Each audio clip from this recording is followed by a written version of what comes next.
Hello, my name's Jade, and today we're going to be talking about Miss Peregrine's Home for Peculiar Children by Ransom. The cover doesn't tell you enough. I mean, look at this cover. How creepy. The book itself is like full of old pictures. It's a nice book. The book itself is good quality. Like, the pages are really nice. Every chapter opens with this. It smells nice. The thing itself is red and a nice spine. I actually really like the spine on this. It's a weird thing to like, I know, but I love this spine. Well, I don't know if I want to tell you that much about what it's about, because that's the thing that got to me. I went into this knowing a decent amount about what was going to happen in terms of, you know, people give me a synopsis, and then the first half of the book wasn't anything new. I knew everything that was going to happen, and so I don't want that to happen to you. I'm going to give you what I would like to hear going into this that I would think would make the experience more enjoyable. It's about Jacob. Jacob is 16 years old, and when he was younger, his grandfather would tell him all these weird stories. He has a very mysterious past. Something happens to Jacob's grandfather and he leaves these clues, and so Jacob now has to kind of go back and figure out the past, and the stories that he would tell is kind of weird, as you can imagine. It's very interesting. I loved the weird creepiness of it. It was so cool and different. The whole concept behind this is just so cool. There's all these old photos that Ransom would find, and he then made this story about them. I'm not sure what I would give this. The first half for me was very slow. As I said, I knew what was happening. The writing, to me, I kind of feel distant from the characters. Okay, there's another writing style that this reminds me of, that I feel distant from the characters, that I can't remember what it was. Maybe like An Abundance of Catherines. I didn't like that writing style. Halfway through, when things kind of got interesting for me, I kind of got used to it and liked it more. The end is really what made this for me. I don't know why I want to give it, because I feel like a 6 is too harsh, but a 7 is too nice. Like a 6.75. Yeah, I would definitely say, even though I didn't like it a lot, I would still say pick it up. Because if you hadn't heard as much as I would, you would probably enjoy it more. If I hadn't heard as much as I heard, I feel like I would enjoy it more, because the kind of mystery aspect in the beginning is kind of what I feel like is supposed to suck you in, and you kind of just obsessed with finding out what's going on. I knew what was going on, so I wasn't as obsessed with finding out what was going on. But it's a very cool, interesting, different world. I feel like I will like the second one more, because I've been told that more happens in that one. It's really only the beginning of, I feel like, a crazy adventure. That is it for the non-spoilery section. I suggest going out, picking it up, reading it, coming back, and we can discuss. Okay? Okay. Bye if you have yet to read Miss Peregrine's Home for Peculiar Children. Oh my god, it's a mouthful. As I said before, the beginning was pretty slow for me, and that gave me problem. I didn't love the writing style. For me, it slowed everything down, and it kind of almost inhibited me to imagine what was actually going on. There was times where I'd kind of like lose myself. I found the beginning to be very frustrating, because he's talking about, you know, these pictures and the stories, and we're sitting there. Of course they're real, but it takes so long for him to catch it. Like, I knew he was going to go off and find Miss Peregrine's Home for Cute Children, and it was going to be full of these weird children. I knew about the time loop, I knew about them being bombed.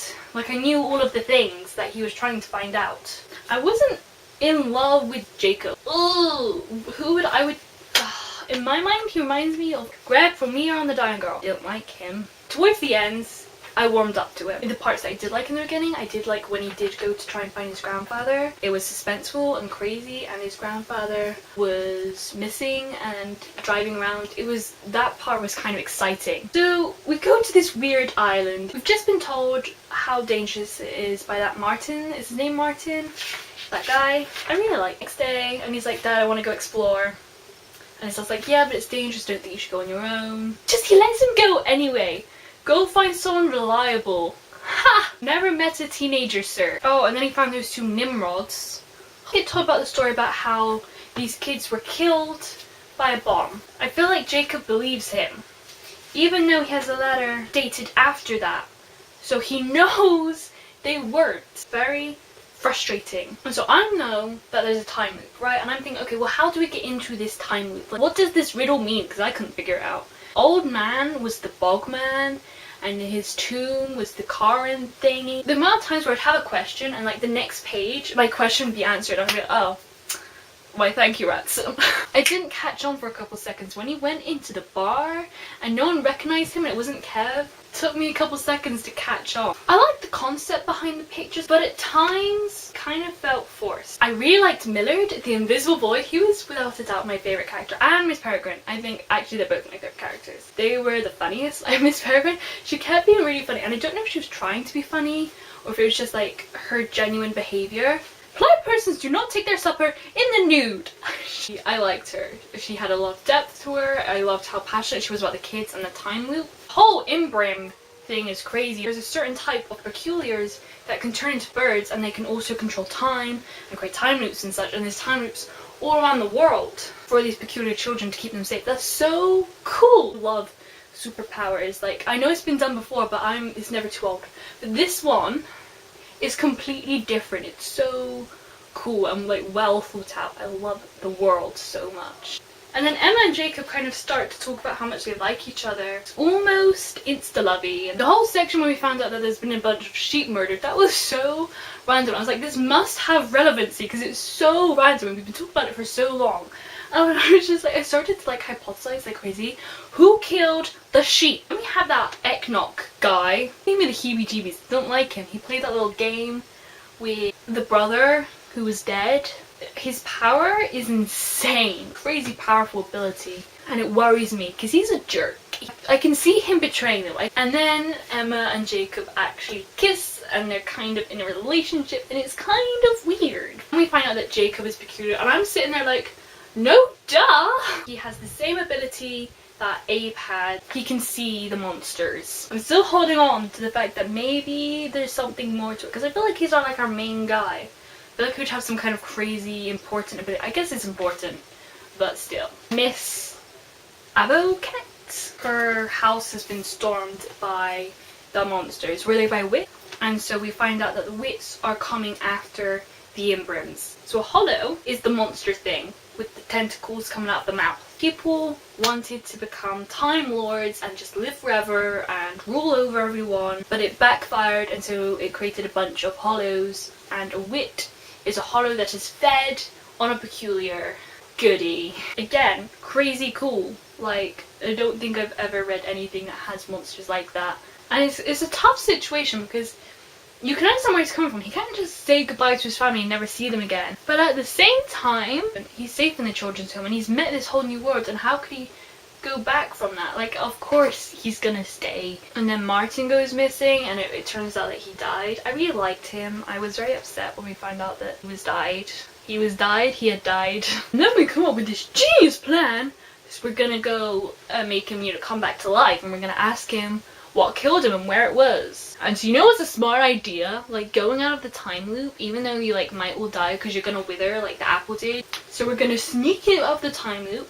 Heaven forbid anyone catch us or his father catches them because he's been grounded more or less. We're gonna wake up a dead guy and we're gonna ask him about the wit that's on the island. Genius plan. With no backup, just us kids. It'll be fine, we'll be fine. And guess who shows up other than the wit? Hate to say I told you so, but what I did not see coming was the whole I'm the bus driver and the guy watering the grass, Dr. Golan. And then it kind of made sense why he wanted him to go to the island so much, and then he was at the airport, he wasn't picking up his sister, he was going to find Jacob, running away from the hollow, and it's exciting again. And I could imagine this part really well, like a movie. It was well described, this part. And then he just, kills it like that. And so we get back, right, and we find out that Miss Peregrine has been taken, she's been kidnapped, she's been bird-napped. And Emma gets all mad at Jacob. And Jacob's like, if it weren't for me, you would be stuck in the basement with the rest of them. I didn't like Emma too much. She annoyed me quite a bit. And I was worried about the time loop because isn't it like a manual thing that she has to do? Apparently it just happens automatically. But I'm freaking out because I'm thinking they're all about to be bombed. And then Millard gets shot. All of the characters that I like have been taken out of the picture more or less. Only Millard wasn't actually taken out of the picture, he continued to be wonderful. I must apologise, he said. It seems I've gone and gotten myself shot. And so this whole crazy ending Dr. Golan fight goes down in this weird tower thing. I had trouble visualising this part They're trying to get Peregrine to kind of come out of her bird form, and she doesn't. They're kind of like, oh, maybe she's wet, or maybe she's scared, blah, blah, blah, blah, blah. She's stuck as a bird. To be honest, I thought that she was going to get away with the other bird in the cage, and the next one would be about them trying to find her. Now they have her just stuck as a bird. And so now they're trying to find other Imbrims so they can find out why she's stuck as a bird. What is going on. And because she was stuck as a bird, the loop did in fact not reset, and their house was in fact bombed, and it's now September 4th for like the first time ever for them. Crazy. In terms of the wits, it turns out they still want to become gods, and they're gonna try again, and they're gonna force all the Imbrims to do it, or they're gonna start shooting the peculiar children. Jacob has to say goodbye to his dad. It's very emotional at the end. And the children came in to prove it to him. Emma writes the letter, and he writes the letter, but he thinks he's dreaming, and it's very touching. I might have teared up a little bit. I'm excited for Hollow City. As I said, we're off on an adventure. It's only the beginning. So as I said, I'd give it like a 6.75 because I didn't like the writing style very much. First half for me was slow. Even when we did find out it did start to get exciting, the like weird section of times where not a lot would really happen. And that's all I have for you guys today. Thank you so much for watching. I hope you have a peculiar morning, afternoon, evening / night. My name's Jade. I hope I see you again next time. Bye. There was something. Ah! Rude. And then we have the Brownian. The Brownian. That's not how you say her name. I have no idea how you pronounce her name. I was literally just like Brownian.